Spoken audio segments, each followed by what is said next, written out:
السلام علیکم۔ رمضان المبارک رحمت، مغفرت اور دوزخ سے نجات کا مہینہ ہے۔ رمضان المبارک شروع ہو چکا ہے۔ یہ 30 دن کا شارٹ کورس ہے، دینی اور دنیاوی فوائد سے مالا مال۔ یہ مہینہ ہم سے سال کے 365 دن میں سے صرف 30 دن کی توجہ چاہتا ہے۔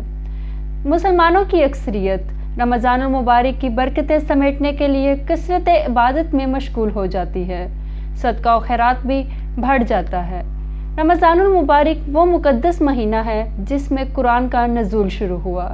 لیلۃ القدر بھی اسی مہینہ میں ہے، جو 1000 مہینوں سے بڑھ کر ہے۔ رمضان المبارک کی خاص بات یہ ہے کہ یہ قرآن کا مہینہ ہے۔ قرآن کا مہینہ ہے تو آئیے ہم سب قرآن پڑھنے کے ساتھ ساتھ قرآن کو سمجھنے کی کوشش کرتے ہیں۔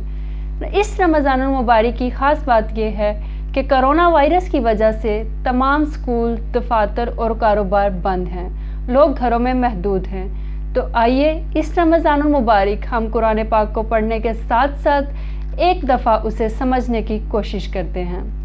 روزہ، نماز، زکوٰۃ، حج یعنی عبادات کے علاوہ ہمارے معاملات کے حوالے سے قرآن کیا کہتا ہے، اس قرآن کا پیغام کیا ہے، اسے سنا اور سمجھا جائے۔ اللہ تعالیٰ کی ہم پر خاص مہربانی ہے کہ وہ ہمیں ہماری نیتوں پر بھی ثواب دیتا ہے۔